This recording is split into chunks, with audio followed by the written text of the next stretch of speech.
Despite sharing language, origin, race, and customs, no nation like Korea shows such a radical contrast due to the use of two government systems. This Asian nation, which for centuries was unified, was divided into two states known as North Korea and South Korea, and not as a result of chance, but because of the all-out battle between world powers for that territory in the emerging Cold War, as well as a fierce civil war between its factions. From these tribulations emerges not only the man who remains, even in death, the eternal president of North Korea, after ruling it with an iron fist for 45 years, but also one of the most mysterious, unusual, and exotic states within the globalized era we live in, which today continues to be the subject of intrigue and strong condemnation. Regarded by some as the founding father of the so-called Democratic People's Republic of Korea, his name is Kim Il-sung, and today we are going to learn about his unusual story. This is Reynaldo Carrillo from the New Encyclopedia. Please support us by subscribing, liking, and commenting. We always read your feedback. By activating the notification bell and above all, sharing it with all your friends on social media, WhatsApp, and any other platform. Without anything else to add, let's start with today's video.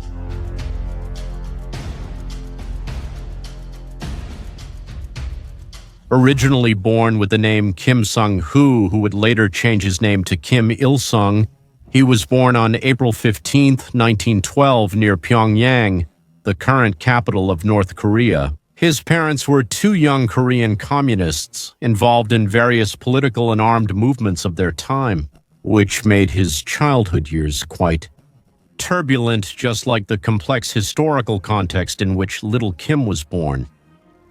History, like other peoples of the Far East of Asia, it was an ancient nation that throughout its history had been ruled by several dynasties, tends to isolate itself from the world. The last of these was the Joseon dynasty, founded by Emperor Taizong of Joseon in the year 1392. In this sense, Korea remains isolated from the rest of the world. Until at the end of the 19th century, it was militarily forced by Japan to sign the so-called Treaty of Ganghwa in 1876, opening up to trade with Western powers through Japan. It's worth noting that until not long ago, Japan was a nation like Korea, with a millennia-old history of dynasties and emperors who maintained isolation from the rest of the world for centuries. However, recent changes in its political, economic, and social structure, like the process called the Meiji Restoration in 1868, which brought back the figure of the emperor as a key player in decision-making, along with the opening of trade with Western nations, which provided it with important weapons and raw materials, Japan as a nation began to rise as a hegemonic power in the region, aiming to consolidate an empire in Asia through the territorial, economic, and military expansion of its influence. At the end of the 19th century in Korea, the Joseon dynasty was going through critical times that compromised the nation's security and made it vulnerable to its neighbors. In 1894, when a peasant revolution broke out in the Donggang region, Korea, which was closely allied with China, asked this vast nation for help to suppress this rebellion. Japan takes this opportunity to send troops to Korea and provokes the so-called First Sino-Japanese War,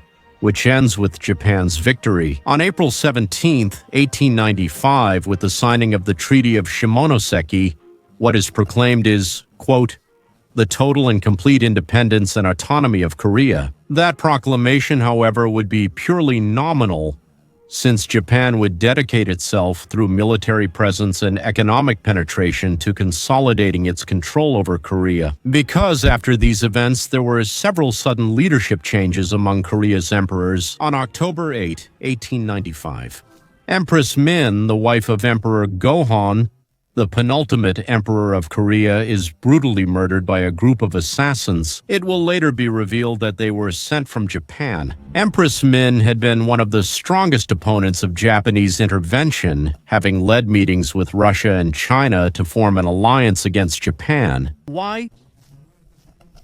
Did she become one of the victims of the war between Korea, Japan, and Russia? After the murder, Emperor Gojong of Korea is pursued and questioned by various sectors of the country, and he ends up seeking refuge in the Russian legation, where he stays for a year in the period known as the Royal Refuge. Finally, after a year, Emperor Gojong leaves the Russian legation due to pressure from the Japanese. And from there, he proclaims the Korean Empire on October 13, 1897. But that empire would be nothing more than a state that is basically a satellite or puppet of Japan. However, being a satellite state cannot stop the inevitable total annexation by Japan. So in 1904, a war broke out between Russia and Japan for control of the Manchuria region, a war in which the protectorate over the Korean Empire was also being contested. The Japanese, also supported by major international powers, easily won the conflict against Russia. In September 1905, they signed the Treaty of Portsmouth, which recognized Japan's economic and political supremacy in that area. Finally, by 1910, as the last step to consolidate Japan's control over Korea, Japan enacted the Japan-Korea Annexation Treaty, in which the peninsula formally became an integral part of the Japanese Empire, bringing to an end more than 700 years of Korea's history as an independent nation. So let's go back to the young Kim Il-sung. As we've said, his parents were active militants in politics in Korea, which was occupied by the Japanese. Kim Il-sung's parents, named Kim Hyung-hik and Kang Pan-suk, played a significant role in North Korea's political movement before the founding of the communist regime.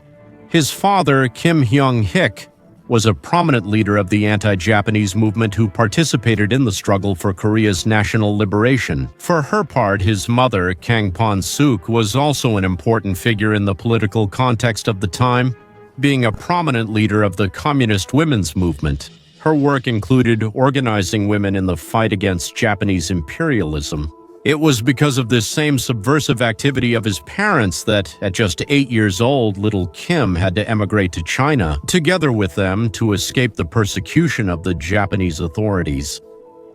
Young Kim attends a school in Jilin province where he is able to complete his primary education. However, he is unable to complete his secondary education because when he was about 15 years old, he was expelled from his school for organizing small anti-Japanese communist circles with his classmates. This shows that from a very young age, Kim had presumably learned from his parents the ideas of revolutionary communism, of class struggles, but above all, that nature to organize and agitate people, directing them toward a cause. Revolutionary communism was relatively recent, having gained global popularity after the Bolshevik Revolution of 1917, the first great communist revolution, which had established a political and economic model based on the ideas of Karl Marx and Friedrich Engels. In Korea, communism quickly found fertile ground among various sectors of the population.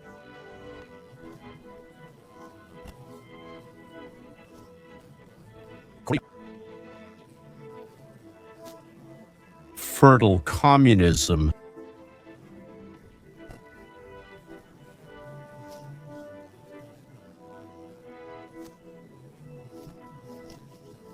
Korea, communism, land sectors, the province. In Korea, communism finds support in several sectors. The so-called Communist Youth League of Korea, where his active militancy as such begins. By 1929, he ends up being arrested by the Chinese authorities due to his political activities, spending a year in prison. However, by 1931, the peace that Koreans felt in the Manchurian region was interrupted by the Japanese, who were now trying to conquer that region, as well as the region of Inner Mongolia. This invasion led to the expulsion of the Chinese authorities from the state of Manchuria in 1932. It now became an allied or puppet government of the Japanese Empire, apparently independent but actually controlled at its administrative levels by the Japanese. This invasion coincided with the recent ascension to the throne of Emperor Hirohito of Japan, who intended to expand Japanese domains throughout Asia. An imperial race was undertaken that would ultimately alter continental and international geopolitics. Returning, Kim, now 20 years old, quickly joins the communist guerrillas, made up of Chinese and Koreans, against the Japanese invasion, who will fight actively and violently against Japanese operations, in which both sides will battle tirelessly for control of the area. At this point in the armed struggle, Kim starts to stand out and emerges as a leader both politically and militarily. He quickly develops strong leadership and becomes one with the guerrilla fighting style, guiding his subordinates not only in action but also in daily activities at the camps. It is known that Kim operated in the Changbai Mountains, which marked the border between the Manchuria region and the Korean peninsula, with a small army of 200 to 300 men. By 1936, his outstanding offensive maneuvers. Kim Il-sung had become a widely popular figure among the masses and the anti-Japanese movement, which earned him great recognition in Korea, but it also earned him an arrest warrant from the Japanese authorities, offering a reward of 10,000 yen for his capture, dead or alive. He managed to evade this pursuit thanks to the caution with which he carried out his offensive maneuvers. However, the guerrillas' luck completely changed. China, which was home to these armed groups, had been fighting a civil war since 1927, between the Kuomintang nationalists and the communists led by Mao Zedong. And in this sense, in 1939, the nationalists advanced toward the north of the country, where the anti-Japanese communist guerrillas, which also included Koreans, were stationed. This forced these movements to retreat. Together, yes, supporting Losovago Kirchner, sending them to the Kuomintang,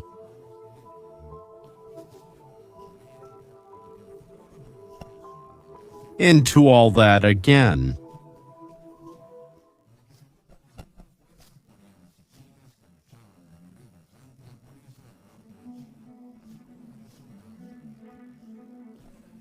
Soviets, and by Stalin as a key piece for their geopolitical interests in the Far East of Asia. Therefore, he was eventually promoted to first captain of the Korean battalion of the 88th Brigade, having under his command at that time nearly 2,500 men. The main task was to provide information about Japanese activities in northern China and to actively monitor the borders of the Soviet Union in this region. However, Kim at first did not prove to be very skilled at managing so many men and failed in several of his missions. It was in one of these battles that Kim witnessed the death of a close comrade and was deeply shaken by it. He even chooses to take this fallen soldier's name. He now takes the name Kim Il-sung and uses it in his honor, no longer using his birth name, which was Kim Son-hu. This symbolic name change was part of his process of consolidating himself as a leader within the communist movement and as a guerrilla fighter, in a way dedicating his life to the service of this cause.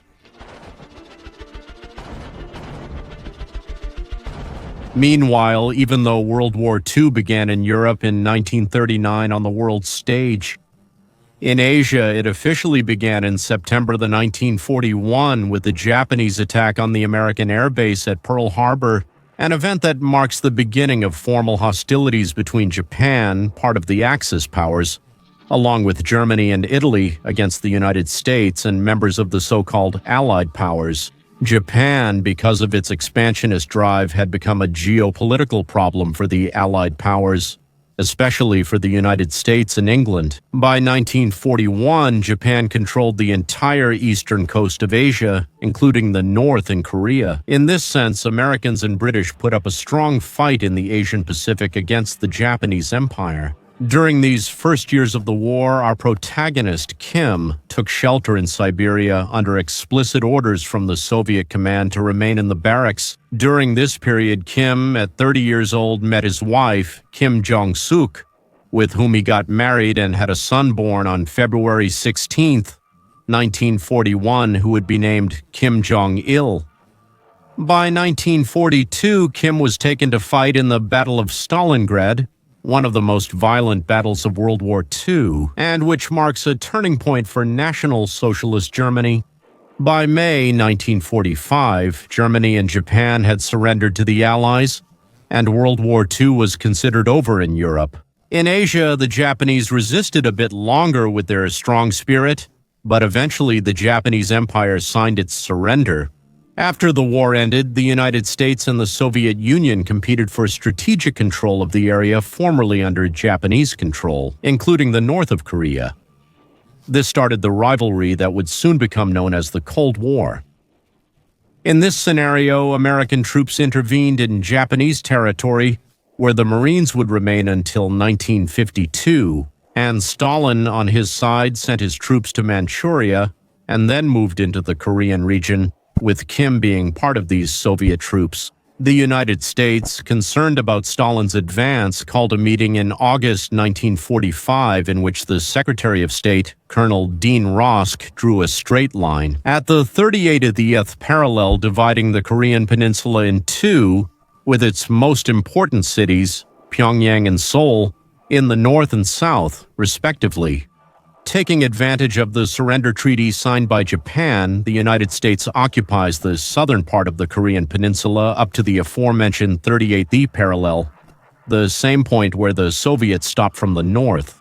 Dressed in a Soviet uniform and accompanied by his popularity as a young anti-Japanese guerrilla fighter and nationalist, Kim Il-sung arrives in Pyongyang in late September 1945, and he is greeted by a large crowd of 100,000 people who cheer and acclaim him. Kim's arrival marks the beginning of the major role he will play in North Korea. Kim Il-sung. He had not only gained the support of an important group of Koreans who backed him, but above all of the key leaders of the Soviet apparatus.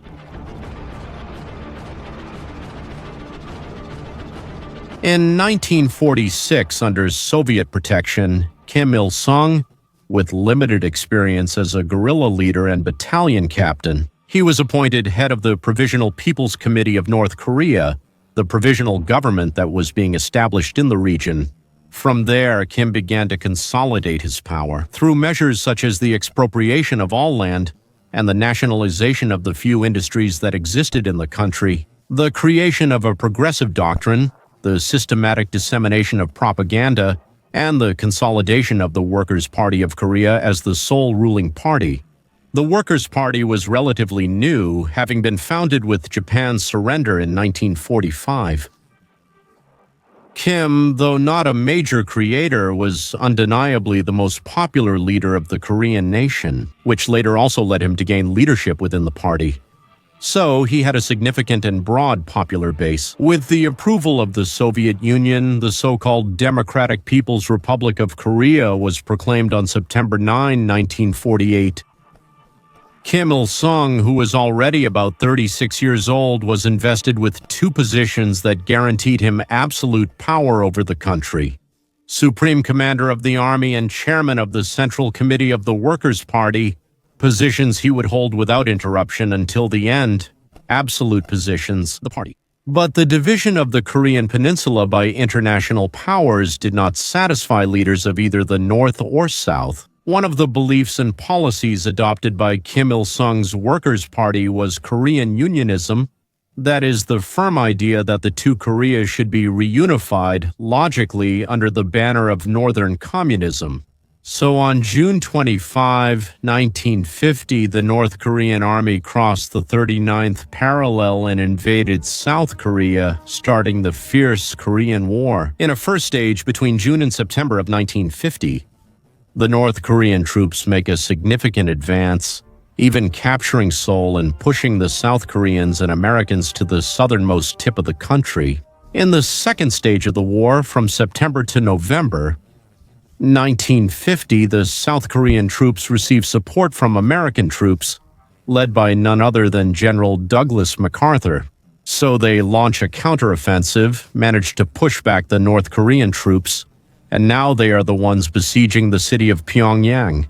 Between November and December, China intervenes in favor of North Korea, which increases the battles, the clashes, and the deaths, both of soldiers and thousands of innocent people. By 1959, the war unfolds amid negotiations, stalemates, and renewed clashes. Both capitals, Pyongyang and Seoul, change hands from North Korean to South Korean control, and vice versa, in constant clashes between the two sides. The armistice would not come until July 27, 1953, when hostilities were formally brought to an end. The final border is established at the 38th parallel, and a demilitarized zone 250 kilometers long and 4 kilometers wide is created, remaining that way to this day. The Korean War was a conflict with little geopolitical gain or loss. In fact, both sides claim victory to this day. Now, beyond this, the war serves Kim Il-sung to consolidate his position as the leader of North Korea. It gives him the permanence of the status quo antebellum, meaning the state before the war. Kim Il-sung skillfully and cleverly maneuvered to guarantee loyalty and consolidate control over the main elements of North Korean society. In addition, with a highly nationalist mindset and highly skeptical of any kind of foreign influence. North Korea, firmly led by Kim Il-sung, is going to witness a series of changes and transformations, radically different from those of its southern neighbor, to the point that today North Korea is a nation unique in its kind. First, in 1955, the regime's ideology is formally established, called Juche. Juche, more than a formulation of principles, was the adaptation of orthodox communism to the North Korean reality. Namely, political independence, economic self-sufficiency, military self-defense, the consolidation of man as the sole master of his destiny, and the ideological, technical, and cultural continuity of the revolutionary process. Thus, in this way, the Juche state assumes control and direction over as many aspects of North Koreans' lives as possible, reaching a level of presence in North Korean life even greater than that of its Soviet counterparts. Meanwhile, Kim Il-sung's personality cult becomes official, with statues and large murals honoring him as the nation's great hero. Likewise, practicing any kind of religion is prohibited, any kind of communication with foreigners and leaving the country is forbidden, and freedom of expression is restricted. Only what the state approves. Kim Jong-il had been named as the heir to the head of state in 1974 and ratified for the same position in 1980 by the Central Committee of the Workers' Party of North Korea. From an economic point of view, Kim Il-sung's regime managed to maintain relative financial, labor, and industrial stability. Between the 1950s and 1970s, having China and the Soviet Union as its only but good clients, by tightly controlling public finances, they provided basic services to the population. However, multiple factors, such as the economic dynamism of its southern neighbor, the lack of innovation, the disappearance of the Soviet bloc, economic and diplomatic isolation, and the allocation of scarce income, with increased focus on military and armament development, the country, after 2 decades of stability, eventually collapsed economically, leading to poverty, unemployment, and a famine that left hundreds of thousands affected, and by some accounts killed 2 million people. Even so, it coincides precisely with the final years of Kim Il-sung. Suddenly, on July 8, 1994, a normal day on Kim Il-sung's agenda, he suffered a heart attack that ended his life on the very same day. His son, Kim Jong-il, assumes the leadership of the country and inherits all his father's positions, declaring 10 days of mourning, and he takes his father's embalmed remains to the Kumsusan Memorial Palace, where they currently rest. With Kim Jong-il, the so-called Kim Dynasty formally begins in 1994. Kim Jong-il will have to govern a country that is technically and economically backward. Born during his father's peak guerrilla activities, this young man, will he stick to the Juche model, and when he dies in Donbass in 2011, will his son inherit power? Kim Jong-un, the current ruler of North Korea. The past, present, and future of North Korea are closely tied to the work and legacy of Kim Il-sung. His omnipresence, not only in the state but also as a figure, led him to be proclaimed the eternal president of the republic. of a republic where its citizens, seen as so enigmatic and strange from the outside, live under a unique model, in the past or in the present, in what some consider the most authoritarian and closed state in the world. Thank you all. I hope you enjoyed the video, and your support means a lot to us. Always sharing the content, leaving your comments, liking the video, turning on the notification bell, and interacting with the channel in general. Thank you all very much, and may God bless you.